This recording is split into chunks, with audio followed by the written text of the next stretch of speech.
Alabado sea el Señor. Volvamos otra vez a nuestro estudio del Nuevo Testamento y vayamos a Primera de Corintios. Primera de Corintios. Este es el mensaje de salvación que predica Pablo. Algunos llamaron a Primera de Corintios el libro del orden de la iglesia en el Nuevo Testamento. Este libro, así como Pablo lo abre, habla de temas de la iglesia, especialmente los problemas que la iglesia tiene. Pablo pasó bastante tiempo desarrollando la iglesia de Corinto y les ha ayudado a organizar y ordenar la iglesia de una manera mejor. Uno de los comentarios de Bruce Wilkinson de la oración de Jabes, y desarrolló Caminando por la Biblia. Y el título corto para Primera de Corintios es Dando azotes a los santos, porque ellos necesitaban un poco de disciplina. Esta es verdaderamente la segunda epístola que Pablo escribe a los Corintios. No tenemos la primera carta a los Corintios. Entonces, te voy a demostrar por qué pensamos esto. Vamos a 1 Corintios 5, verso 9. Él dice: os he escrito por carta que no os juntéis con los fornicarios. ¿Y cuál epístola? ¿O cuál carta? No la tenemos. Y ya la había escrito un tiempo antes. No tenemos esa carta y no tenemos ningún registro de esa carta, pero sabemos que él había escrito antes, y esa era la primera, y la que tenemos aquí como Primera de Corintios es la segunda. Y hay cosas que son similares que vamos a ver. Sabemos también del libro de los Hechos que Pablo pasó 1 año y medio en Corintio, y ese era un buen tiempo. Él fue a Corintio y estableció la iglesia y se quedó en Corintio. No había problemas ni alborotos, entonces él pudo quedarse. Y la iglesia en Corintio estaba siendo desarrollada. Pablo se quedó 18 meses ahí. En su tercer viaje misionero está en la ciudad de Éfesos y ahí escribe esta carta a los Corintios. Entonces, sabemos que escribió de la iglesia de Éfesos en su tercer viaje misionero. Él escribió esta carta por dos razones. Vamos a 1 Corintios 1:11.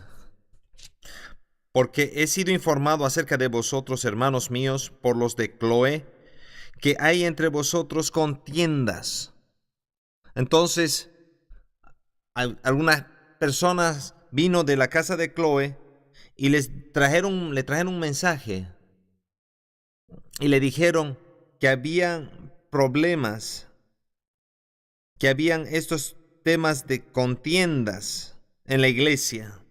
Y estos reportes que le trajeron a él verbalmente le pusieron en el corazón a escribir esta carta. Y la siguiente razón por la que escribe la carta es porque había una delegación que vino de la iglesia de Corintios con ofrendas y preguntas. Vamos a 1 Corintios 16 y verso 17. Dice: me regocijo con la venida de Estéfanas, de Fortunato y Acaico, pues ellos han suplido vuestra ausencia, porque confortaron mi espíritu y el vuestro. Reconoced pues a tales personas. Entonces aquí él dice, aquí hay otras personas que vinieron y trajeron información de la iglesia. Esta delegación vino y trajo ofrendas y también trajo preguntas muy específicas y también algunas peticiones. ellos suplieron lo que estaba faltando de vuestra parte. En otras palabras, ellos me trajeron aquellas cosas que estábamos preguntándonos. Entonces, estos dos grupos vinieron en dos ocasiones diferentes y le dijeron las cosas que estaban sucediendo en la iglesia de Corintio y le trajeron las preguntas que estaban inquiriendo. Y por eso escribe la primera carta a los Corintios. Corinto está localizado en la parte sur de Grecia. Yo te pido que te consigas un mapa y puedes ver, y está en la parte inferior de la península griega. Y hay muchas cosas que hay ahí. Quiero hablar acerca de la ciudad de Corinto, porque para que entiendas que era una ciudad que estaba localizada en un puerto, y este era un lugar donde había muchos marineros y barcos que venían y atravesaban a Corintio. No solamente pasaban por Corintio por la relación del mar, sino porque también pasaban una ruta bastante cargada de tráfico comercial. Y al sur de esto, si tú ves el océano, hay una costa rocosa muy irregular. Y esa área era muy común en las tormentas que venían, y había mucho naufragio. Y estas tormentas recorrían todo el Mediterráneo. Y en el fondo del mar había mucho oro y cargamento que había caído como resultado de los naufragios. Entonces, navegar por ahí era difícil. Entonces, como resultado de esa necesidad, los barcos iban hacia la parte este de la costa y ponían toda la carga en barcos más pequeños que los hacían recorrer por tierra en una especie de línea como de tren que habían puesto, atravesando esa parte como canal para atravesar al otro lado del océano. Y ellos hicieron toda esta infraestructura sobre la misma tierra para que atraviese toda la tierra. Y luego llegaban al otro lado del mar. Eso era muy común en la costa. Entonces Corintio era un lugar de mucho negocio y de tráfico comercial. Y esto hacían para ayudar a que no se hundan estos barcos. Y había mucho tráfico de personas, marineros, gente ruda que pasaba por ahí. Nerón trató de construir un canal. Él decidió que tenía que construir ese canal en lugar de hacer todo este sistema de rieles que ellos tenían y toda la dificultad que tenían en atravesar. Pero él estaba muy determinado a hacer, pero no logró hacerlo. Y muchas otras personas trataron de hacer ese canal. Pero al final, en 1893, se hizo recién el canal. Un canal de 3,5 millas de largo y 1,800 pies de profundidad. Porque eso es lo que tenían que cavar para poder conseguir este canal.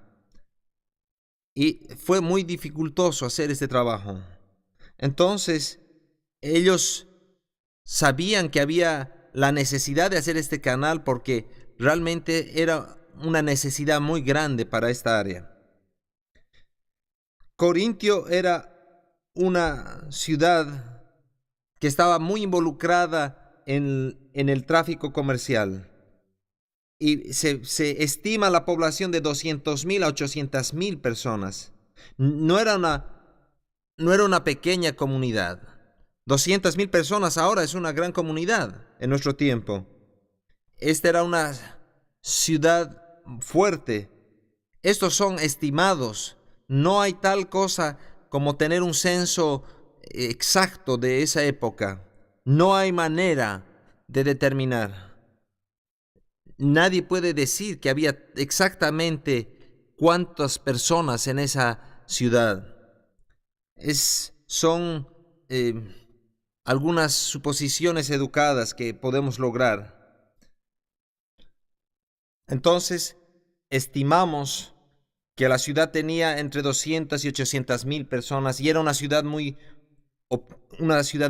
influyente. La situación era que la gente en Corintio era gente próspera por todo este tráfico comercial que estaba ocurriendo. Entonces es una ciudad que vive con varios lujos y gente acaudalada que está en buena posición financiera. Los griegos usaron la palabra para sus ciudades y se referían a ellas como polis. Polis. De ahí derivamos las palabras cosmopolita, metropolitana. La palabra polis, en su uso original, tiene esa idea de un gobierno local que se gobierna a sí mismo. La ciudad no tenía, o la nación no tenía un gobierno central. Alejandro el Magno conquistó el mundo y dejó en cada polis, en cada comunidad, una democracia que se sustentaba a sí misma. Entonces, ellos creían más en descentralización del gobierno, que cada comunidad se gobernaba a sí misma. Entonces, cada ciudad era muy individualista y había mucha rivalidad, porque decían, nosotros somos la mejor comunidad. Entonces, había esta rivalidad. Nuestra polis es mejor que la tuya, decían. El lugar donde vivimos es mejor que el que tú vives. Y había todas estas pugnas entre ciudades. Y ahora también tenemos lo mismo. Pero en ese tiempo era la mentalidad de los griegos. Había también mucho pensamiento individual en las personas. Todos los individuos trataban y lidiaban con los mismos temas. Que había cierto orgullo en estas personas. Pero cuando llegamos a este punto de la historia, hay otro término que lo usamos anteriormente: cosmopolitas. Cosmos quiere decir el mundo. Entonces, ellos no solamente eran ciudadanos de su comunidad local, sino tenían la idea del mundo. Entonces era el ciudadano que pertenecía al mundo. Y esa era la mentalidad en Corintio. Había marineros viniendo y yendo. Entonces ellos se consideraban a sí mismos como ciudadanos que estaban en la élite. Y se creían lo mejor, porque ellos decían, todo el mundo pasa por Corinto. Entonces, ellos se veían a sí mismos como ciudadanos del mundo, aunque tenían una comunidad local. Y ellos decían, no, nosotros somos dueños de todo. Y había este pensamiento y este orgullo en los ciudadanos de Corinto. Y estos son los antecedentes en Corintio.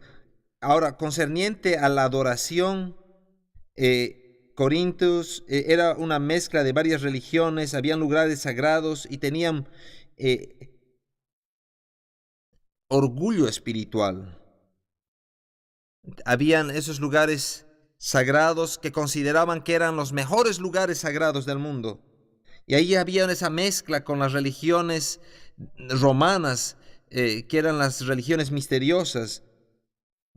Entonces, lo que sucede cuando hay ese orgullo espiritual y el cristianismo llega, tiendes a hacer una mezcla. Entonces, cuando viene el cristianismo, vienen y dicen, bueno, vamos a servir a Cristo. Pero es difícil sacar todas estas ideas paganas fuera de sus mentes, porque ellos habían tenido tanta adoración a otros dioses, a otras prácticas religiosas. Entonces había estas dificultades con esta nueva religión o esta nueva manera de concebir a Dios. Y aparentemente la iglesia ya tenía problemas. Veamos capítulo 7, verso 1. 7:1.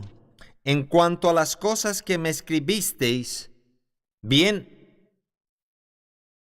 aquí vemos los temas. Ahora, en cuanto a las cosas que me escribisteis, ellos le escribieron una carta. Habían dos grupos. Ahora hay esta carta. Entonces, vemos que aquí le escribieron una carta. Y Pablo les responde concerniente a este tema. Y les responde las preguntas que ellos tenían. En Hechos 17 nos dice que Pablo estaba en Atenas en su segundo viaje misionero. Y mientras vamos al capítulo 18 de Hechos, estamos recapitulando esto. En capítulo 18 se encuentra con Aquila y Priscila. Y esto ya hemos visto en el anterior curso. Ellos hacían tiendas y Pablo también hacía tiendas, era del mismo oficio. Y Aquila y Priscila dejaron Roma y vinieron a Corinto. Y bueno, fueron rechazados por algunos judíos. En el verso 6 dice que ellos salieron de la sinagoga y se fueron a una casa que estaba en el vecindario. Y dice que ahí estaba Pablo por 18 meses. Y ahí tenemos todos los antecedentes. Entonces lo que él hizo en ese proceso, que él estableció una iglesia sólida que trabajaba muy bien. Y aquí ellos estaban con muchas necesidades. Y él escribe esta larga carta. Entonces, él le escribe a los Corintios, la primera carta de Corintios. Ahora veamos más en el libro de Corintios. Ahora, para que veamos un bosquejo de este libro, los capítulos 1 al 6, él trae muchas correcciones, muchas reprensiones.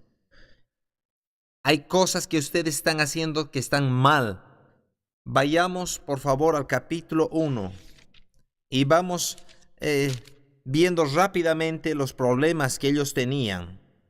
En el capítulo 1, en el verso 4, dice: gracias doy a mi Dios siempre por vosotros, por la gracia de Dios que os fue dada en Cristo Jesús, porque en todas las cosas fuisteis enriquecidos en Él, en toda palabra y en toda ciencia, así como el testimonio acerca de Cristo ha sido confirmado en vosotros, de tal manera que nada os falta de ningún don, esperando la manifestación de nuestro Señor Jesucristo.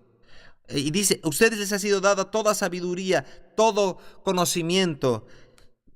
No tienen falta de ningún don.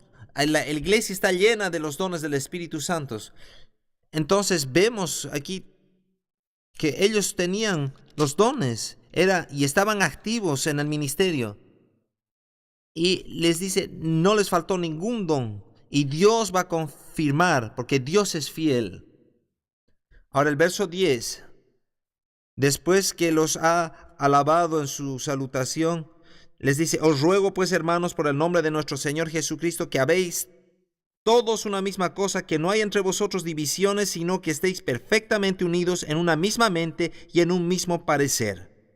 Porque me ha sido informado acerca de vosotros, hermanos míos, por los de Cloe, que hay entre vosotros contiendas. Tienen problemas y todas estas contenciones y todas estas preguntas empiezan a levantarse. Verso 12, quiero decir que cada uno de vosotros dice: yo soy de Pablo, y yo de Apolos, o yo de Cefas, o yo de Cristo. ¿Está acaso dividido Cristo? ¿Fue crucificado Pablo por vosotros? ¿O fuisteis bautizados en el nombre de Pablo? Doy gracias a Dios que a ninguno de vosotros he bautizado, sino a Crispo y a Gayo, para que ninguno diga que fuisteis bautizados en mi nombre. Entonces, va con este tema. Ustedes están argumentando, ¿quién es tu predicador predilecto? Yo soy de Apolos. Y Apolos era un ministro joven y un excelente predicador. Y viene a Corinto y les empieza a predicar. Quizás era pastor en este tiempo, pero no sabemos exactamente. Pero ahora se están dividiendo. Otros decían, a mí me gusta Pablo más que Apolos. ¿Cuántos tenemos un predicador predilecto? Pero aquí está diciendo, quiero ir detrás de este predicador, o yo prefiero este otro. En la iglesia dice que tiene contención y divisiones y hay argumentos. ¿Quién quieren que sea su pastor? ¿O cuál es su predicador favorito? Entonces, ve esto Pablo y les dice, ustedes están peleando sobre esto. No lo hagan. Yo no he muerto por ustedes. Cristo no está dividido. Todos estamos sirviendo a Cristo. Todos estamos en la misma relación con Él. Y debemos quedarnos ahí y tenemos que establecer este tema. Y en términos muy fuertes les describe el mensaje de la cruz en este primer capítulo. Este es un capítulo que habla de la cruz. En el verso 18, porque la palabra de la cruz es locura a los que se pierden, pero a los que se salvan, esto es a nosotros, es poder de Dios. Porque dice, esto suena como a locura, pero cuando tú te salvas, es el poder. No parece de esa manera, pero es así realmente. Y el tema aquí es que todos hemos pasado. ¿Cuántos de ustedes han entendido la salvación antes de ser salvos? ¿Tenía esto sentido? ¿Que tus pecados iban a ser perdonados? Esto no tenía sentido. Esto sonaba locura para los incrédulos. Y este antiguo predicador dijo eso, es mejor experimentarlo que me lo cuenten. Tú no puedes explicar la salvación, tienes que experimentarla. Podemos venir a cierto conocimiento de ello y lo que la salvación puede hacer, pero primero tenemos que confesarlo a Jesús como Señor y ahí viene el entendimiento. Entonces tenemos que experimentarlo antes de reconocer y ahí entendemos lo que el Señor puede hacer por nosotros. Aquí el tema que Él trae se los predica. Fue crucificado Cristo por ellos. No deben saber nada más sino a Cristo y este crucificado. Vayamos al capítulo 3.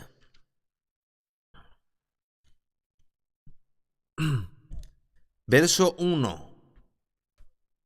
De manera que yo, hermanos, no pude hablaros como a espirituales, sino como a carnales, como a niños en Cristo.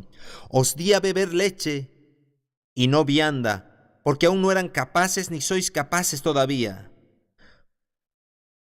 Porque aún sois carnales, pues habiendo entre vosotros celos, contiendas y disensiones, ¿no sois carnales y andáis como hombres? Porque diciendo el uno, yo ciertamente soy de Pablo, y el otro, yo soy de Apolos, ¿no sois carnales?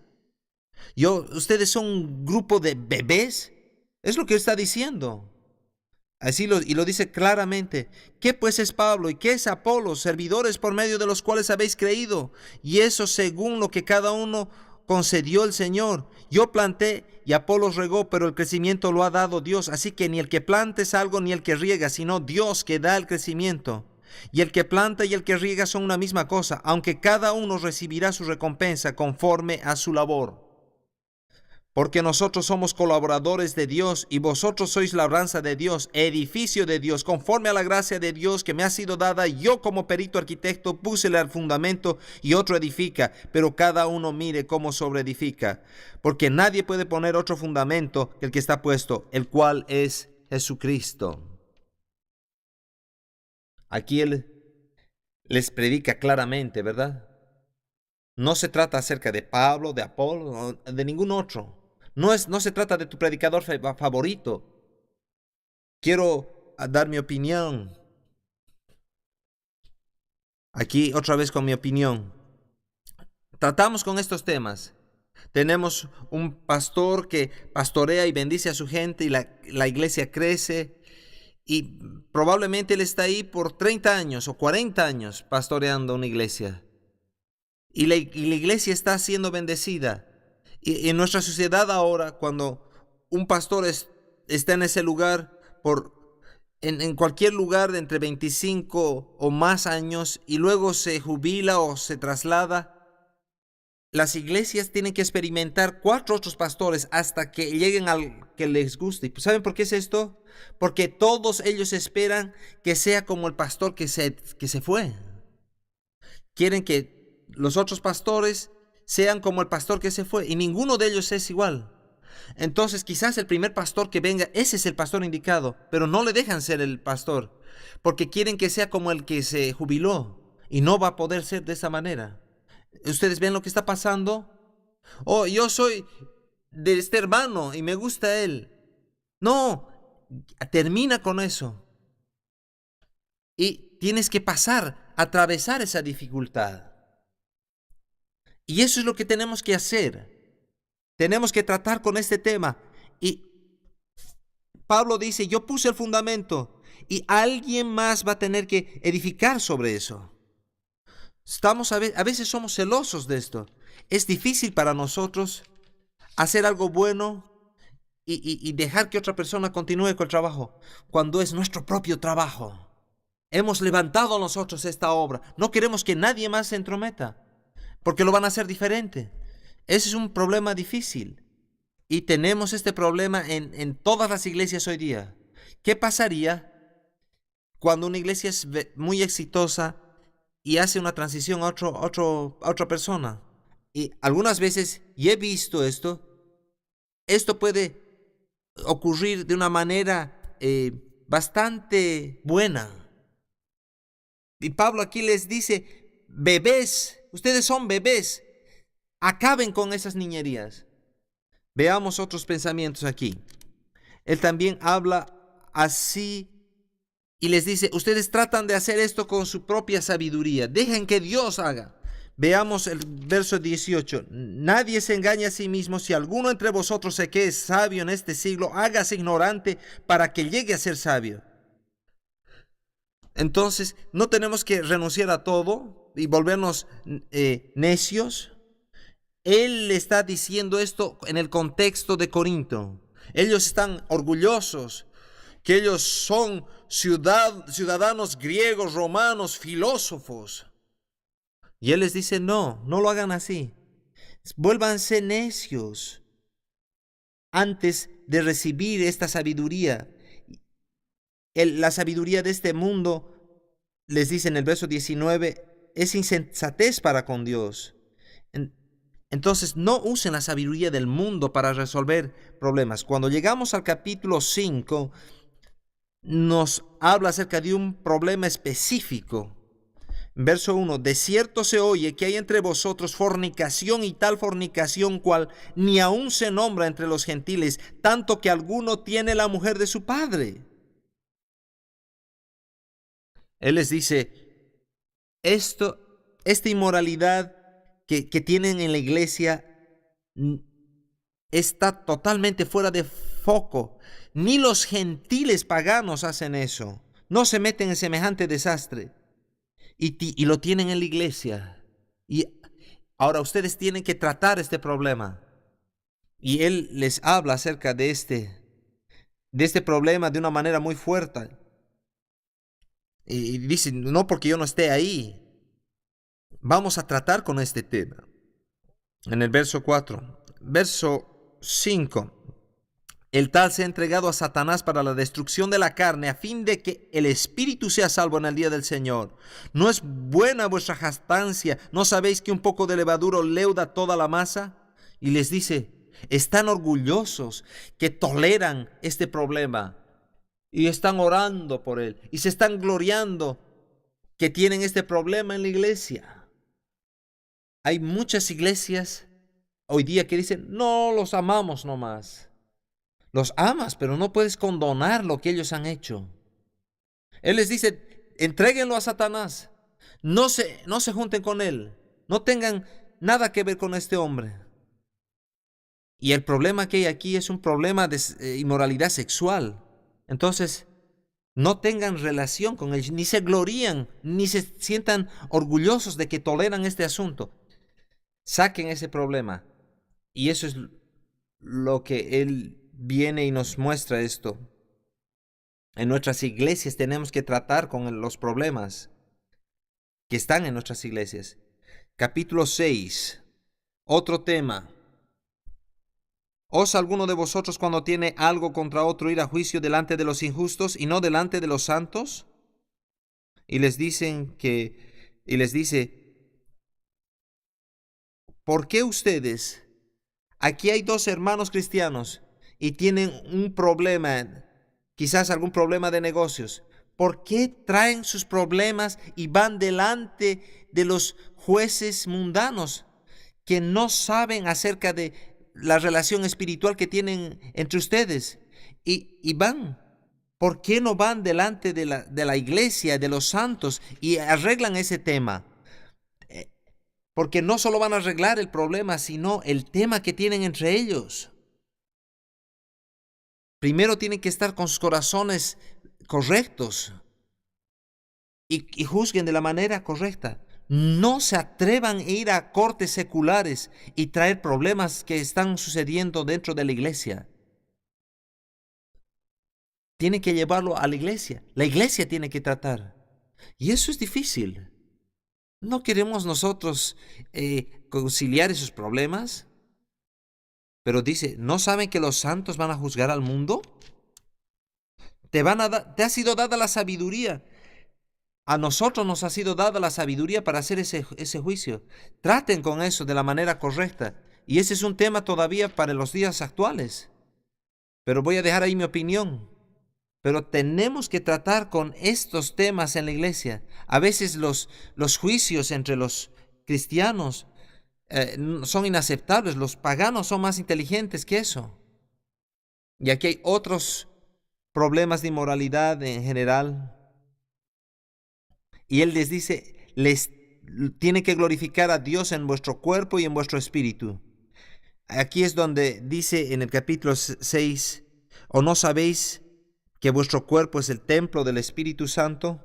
No solo caminan en el Espíritu, pero tienen al Espíritu dentro de ustedes. Y vuestro cuerpo tiene que ser protegido y no tiene que ser contaminado con los pecados del mundo.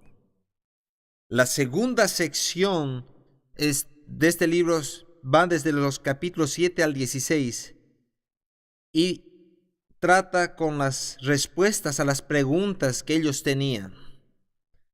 En el capítulo 7:1, en cuanto a las cosas que me escribisteis, bueno, estas son preguntas que ellos le preguntaron para que él les responda. Y leamos aquí algunas de las preguntas que él responde. Al verso 1. Bueno le sería al hombre no tocar mujer. Muy bien, varones, no se casen. Vivan una vida célibe. Es lo que Pablo dice. Y aquellos de ustedes tienen que alejarse de las chicas. Esto lo digo en broma. Leamos lo que él dice. Y leamos y eventualmente él hace esta declaración. Esto no viene de Dios, es mi opinión. Eso es lo que yo creo que sería lo mejor. Pero no tengo un mandato de Dios para hacer esto. Si tú te mantienes célibe y si no te casas, quizás sea mejor para ti, porque no vas a tener tantas preocupaciones, no vas a tener que preocuparte de criar una familia, no vas a estar distraído. Entonces, la Iglesia Católica ahora practica el celibato. Y no era la práctica original de la Iglesia Católica. Esto sucedió siglos después. Porque vemos que todos estos hombres eran hombres casados en la iglesia primitiva. Pero él dice, es mejor si no te casas, porque no vas a tener tantas distracciones de las cosas del mundo y todas las preocupaciones de tu familia. Pero este no es un mandamiento. Pero también básicamente dice, si tú tienes llamado a ser célibe, no vas a tener ninguna carga en quedarte soltero. Pero la mayoría de ustedes se van a casar. Es mejor casarse que quemarse. Y lo que le está diciendo aquí, si constantemente estás con pasión y estás con problemas en esa área, no debes quedarte célibe. Tienes que casarte. No vivas una vida miserable. Pero hay algunas pocas personas que han sido llamadas a ser célibes. Yo no te puedo escoger. Yo no fui llamado así. Dios me trajo una gran esposa. Y yo estoy feliz y tengo 3 hijos. Pero aquí entiendo lo que Él dice. Porque ahora tengo más preocupaciones por su bienestar.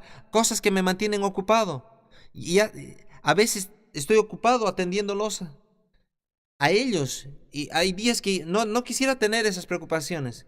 Y mi hija ya tiene la edad ya para manejar. Ya tengo que ver que tenga un carro. Y cuando yo tuve un carro, mi papá me dijo, es tuyo. Y él me lo dio de buena manera. Pero ahora entiendo que tengo que encontrar esposos para estas jóvenes, para que ellos se hagan cargo de sus autos. Aquí las preocupaciones de este mundo, si ustedes tienen alguna pregunta pueden venir a mí. Pero las preocupaciones de este mundo, todas las cosas que está hablando aquí y los temas concernientes al matrimonio, él dice, matrimonio es algo bueno, pero quizás no es lo mejor para algunos de ustedes. Quizás para algunos que tienen que estar viajando. Algunos también han tratado de usar esto y decir, no, uno puede hacer lo que uno quiera. Y él dice aquí que el matrimonio no es algo promiscuo. Si tú tienes pasión, tienes que casarte. No trates con tu pasión de otra manera. Y aquí él trata este tema de una manera justa y recta. Luego trata con comida, ídolos y amigos. Y esas 3 cosas van juntas. En los capítulos 8, 9 y 10, él pasa harto tiempo hablando acerca de esta comida ofrecida a los ídolos. En Corintio lo que encontramos es que habían varios lugares sagrados dedicados a dioses y a diosas. Y en esos lugares sagrados sacaban carne del mercado y la ponían delante del ídolo en un altar de sacrificio. Y esa carne se quedaba toda la noche ahí para que los dioses la consuman. Esa misma carne al día siguiente era reemplazada por carne fresca. Y esa carne era llevada otra vez a los mercados. Y era colgada y vendida en la carne. Pero también esta carne era marcada y decía era carne usada. Que no era una carne recién faenada. Era carne que estaba colgada ahí en el mercado. Entonces, en clima cálido, esta no es buena idea, pero en invierno no había problema porque la carne se preservaba. Y había cierto tiempo de clima cálido, y en ese tiempo no había refrigeradores. Y este no era un tema de salubridad o de salud, sino era un tema de conciencia, porque decían no podemos comer carne que había sido contaminada delante de esos dioses. Y la pregunta aquí era, si no me hace daño comer esa carne, entonces no hay problema en comerla, aunque esté contaminada. Entonces la respuesta que Pablo da decía, no se difiere esta carne. Una carne que había sido faenada hace 24 horas, no había ningún problema. No está usada. ¿Por qué no ha cambiado? Porque sabemos que ese Dios con minúscula ni siquiera existe. Ese ídolo no es nada.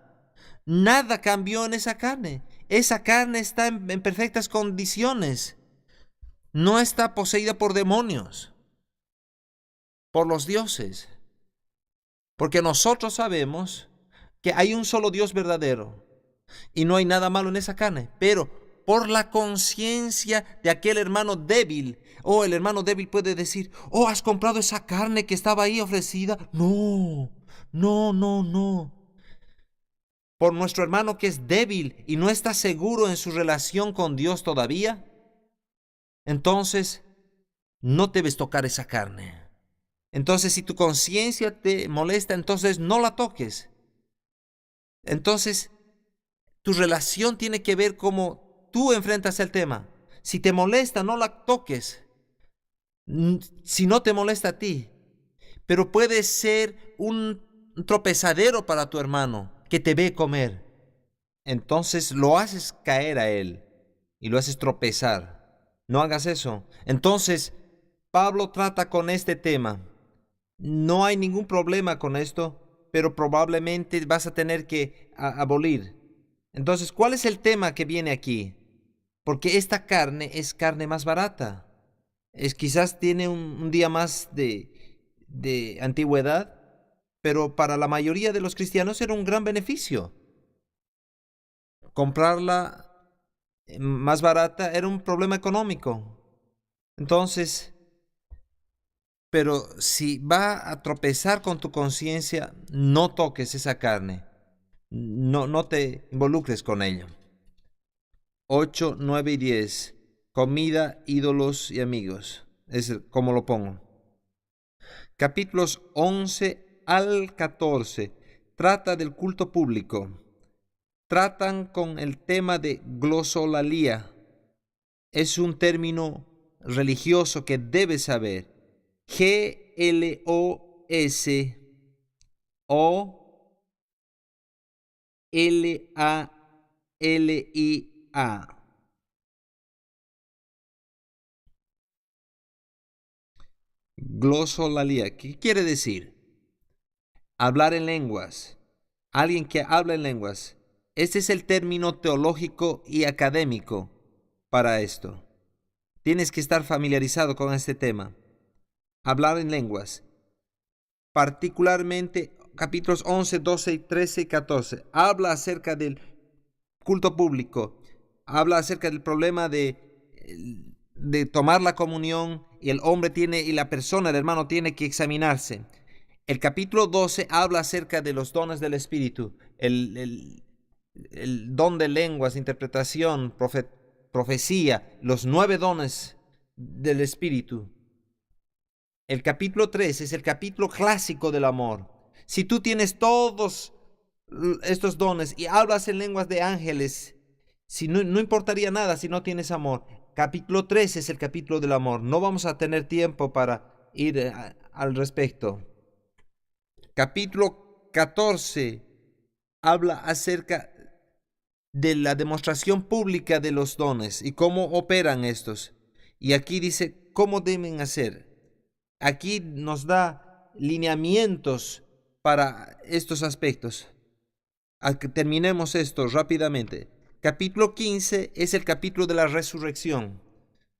El tema era aquí, si la resurrección era algo que ellos deberían depender. Él también les enseñó que Jesús resucitó de los muertos. Pero la pregunta que tenían ellos era, ¿qué de aquellos seres amados que creían en el Señor van a resucitar? Y aquí él habla acerca también del capítulo de Tesalonicenses que van a venir. La resurrección es algo muy importante. ¿Y ustedes se acuerdan que Pablo era fariseo? Y él cree en la resurrección. Los saduceos no creen en la resurrección. Entonces es un tema muy importante para Pablo, el cual necesitaba enfatizarlo. Capítulo 14 15, es un capítulo muy importante para la resurrección. El capítulo 16 habla otra vez acerca del dinero, habla acerca de recolectar ofrendas con anticipación para que cuando venga el ministro le puedan entregar. No lo dejen para último momento. Hagan esto con anticipación y les enseña acerca de cómo recibir las ofrendas. Es muy interesante que tenemos temor de hablar acerca de dinero en las iglesias, pero sin embargo Jesús habló de todos estos temas y también Pablo les muestra cómo tomar las ofrendas. Muy bien, vamos a dejar eso ahí y nos vemos con 2 Corintios, la siguiente clase.